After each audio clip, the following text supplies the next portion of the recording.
오늘 본문을 중심으로 임박한 멸망의 소식이라는 제목으로 말씀을 나누려고 합니다. 에스겔은 1절부터 9째 해, 10째 달, 10째 날 이러면서 날짜를 정확하게 이야기를 합니다. 이때 여호와의 말씀이 임했다 이렇게 말씀을 합니다. 유다 왕국의 왕이었던 여호와긴이 사로잡힌 때로부터 9년 10개월 10일이 지난 때입니다. 바벨론으로 포로로 끌려왔는데 하나님께서는 고향인 예루살렘의 멸망을 예언하게 하십니다. 에스겔 선지자의 이 심정은 참으로 참담했을 겁니다. 차라리 사실이 아니길 바랬을지도 모릅니다. 멸망을 예언하는 선지자의 입장은 슬프지만 안타깝지만 분명하고 확실합니다. 하나님께서 반드시 무너뜨리신다. 하나님께서는 그 죄악을 그냥 두고 보시지 않는다 이렇게 말씀을 합니다. 하나님께서는 때로는 뜻하지 않은 일들이 우리 삶에 일어나게 하십니다. 여러 가지 문제들이 우리를 한꺼번에 덮쳐서 힘들게 하고 낙심하게 하고 절망하게도 하십니다. 정말 모든 것을 잃어버리고 망한 것처럼 여겨질 때도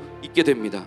그러나 그때가 하나님을 만날 때인 줄로 믿습니다. 그런 멸망의 때가 없었으면 좋겠지만, 이런 하나님의 경고를 듣지 않게 되었으면 좋겠지만, 그때가 아직은 하나님의 사랑을 받고 있을 때입니다. 아직은 하나님께서 전혀 포기하지 않으신 때입니다. 오히려 이때가 하나님께 완전히 항복할 때인 줄로 믿습니다. 이스라엘 민족은 멸망당했지만 오히려 하나님의 은혜를 경험하였고 하나님께로 돌아서게 되었고, 이 에스겔서의 경고의 말씀을 떠올리고 하나님의 음성에 귀를 기울여서 회복의 때, 기쁨의 때를 맛보게 되었습니다. 그들이 하나님께로 돌아서게 되었듯이 우리도 하나님께로만 향하게 된다면 참 기쁨과 축복을 맛보게 될 줄로 믿습니다. 지금 예루살렘의 상태를 보나 상황을 보나 환경을 보나 소망과 희망은 그 어디에도 없습니다. 다 망해버리게 되었습니다. 그뿐만이 아닙니다. 에스겔 선지자의 기뻐하는 것이었던 그 아내를 하나님께서 쳐서 빼앗아 가십니다. 그런데 눈물도 흘리지 말고 슬퍼하지도 말고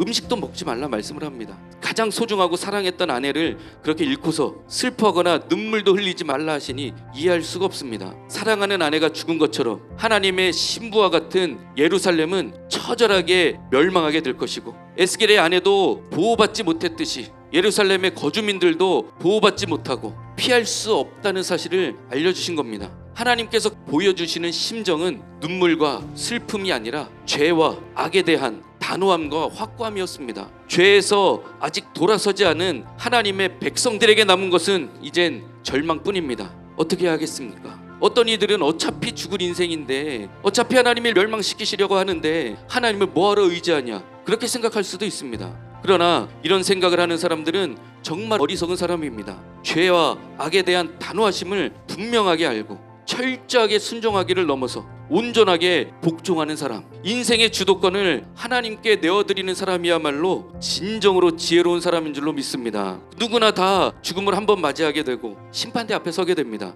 그러나 우리는 염려도 걱정도 없는 줄로 믿습니다. 왜요? 바로 예수 그리스도, 나의 죄를 대신 지시고 십자가를 지신 그 예수님, 내 인생의 주도권을 예수님께 내어드릴 때 진정한 회복과 기쁨을 맛보게 하실 줄로 믿습니다. 예수님께서는 우리의 모든 죄악을 담당하시려고 십자가에서 물과 피를 다 쏟으셨고 다시 사심으로 천국의 열쇠가 되어 주셨습니다. 그렇다면 이제 임박한 멸망의 소식을 들으셨을지라도 모든 호흡을 예수 그리스도께 내어드리는 축복의 날이 되시기를 주님의 이름으로 축원합니다.